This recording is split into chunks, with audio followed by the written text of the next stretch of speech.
Hello అండి, అందరికీ నమస్తే. Welcome to my channel. ఈరోజు ఈ వీడియోలో గోంగూర పప్పు ఎలా తయారు చేసుకోవాలో చూపిస్తానండి. మీరు కనుక నా వీడియోస్ని ఫస్ట్ టైం చూస్తున్నట్లయితే నా వీడియోస్ని అయితే లైక్ చేయండి, నా ఛానల్ అయితే సబ్స్క్రైబ్ చేసుకోండి. ఇంకా లేట్ చేయకుండా వీడియో అయితే చూసేద్దాము. ఫస్ట్ అయితే ఒక గోంగూర కట్ట తీసుకొని మీడియం సైజ్ది ఇలా వల్ చేసుకుని సన్నగా తరిగి పెట్టుకున్నాను. ఇంక ఇక్కడేమో పప్పు కుక్కర్లో పప్పు తీసుకుంటున్నానండి. నేను ఒక కట్ట గోంగూర తీసుకున్నాను కదా, దానికి సరిపడా అయితే కందిపప్పు వేసుకున్నాను. అది శుభ్రంగా కడిగేసుకొని ఇప్పుడు అందులోకి ఒక 2 టమోటాలు కట్ చేసుకొని వేసుకున్నాను. అలాగే కారానికి సరిపడా ఎండుమిరపకాయలు అయితే వేసుకున్నానండి. ఇంకా అలాగే ఒక 5 చిల్లుల్లిపాయలు, కొద్దిగా చింతపండు వేసుకున్నాను. నార్మల్ పప్పులేకైతే కొంచెం ఎక్కువ వేసుకుంటాం. ఈ గోంగూర పప్పులేకైతే కొద్దిగా వేసుకోవాలండి, ఎందుకంటే గోంగూర పులుపు ఉంటుంది కాబట్టి. ఇంకా అలాగే ఒక ఆనియన్ అయితే కట్ చేసి వేసుకున్నాను. కొద్దిగా పసుపు, ఇంకా రుచికి తగ్గట్టుగా అయితే ఉప్పు వేసుకున్నానండి. ఇంకా చివరిగా కడిగి సన్నగా తరిగి పెట్టుకున్న గోంగూర అయితే వేసేసుకుంటున్నాను. ఇప్పుడు ఇవి వేసేసుకున్న తర్వాత ఇది మునిగేంత వరకు నీళ్ళైతే పోసుకోవాలండి ఉడికించుకోవడానికి.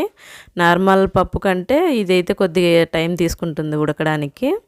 2 విజిల్స్ ఎక్కువ వేయించుకోవాల్సి ఉంటుంది నార్మల్ పప్పు కంటే. ఇంకా అన్నీ ఒకసారి అయితే కలిసేలాగా కలుపుకుంటున్నాను. నేను ఎండుమిరపకాయలు వేసుకున్నాను కదా, దాని ప్లేస్లో కావాలంటే పచ్చిమిరపకాయలు కూడా వేసుకోవచ్చండి. ఇంకా కుక్కర్ మూత పెట్టేసి ఒక 6 లేదా 7 విజిల్స్ వరకు రానిచ్చుకోవాలండి. మెత్తగా ఉడికేంత వరకు అయితే ఉడికించుకోవాలి. కుక్కర్ విజిల్స్ అయితే ఆఫ్ అయిపోయింది. ఇంకా ప్రెజర్ తీసేసి ఉడికిందా లేదా అని చూస్తున్నాను. ఇంక ఇలా ఉడికిన తర్వాత మెత్తగా ఇలా మెనిపేసుకోవాలండి. ఒక పప్పు స్మాషర్తో కానీ లేదంటే పప్పు గుత్తితో కానీ ఇలా ఎనుపుకోవాలండి. ఇంకా ఈ పప్పుకేమో తాలింపు పెడదామని చెప్పి స్టవ్ మీద ఒక ప్యాన్ పెట్టుకొని ఒక 3 స్పూన్ల దాకా ఆయిల్ వేసుకొని ఉంటాను.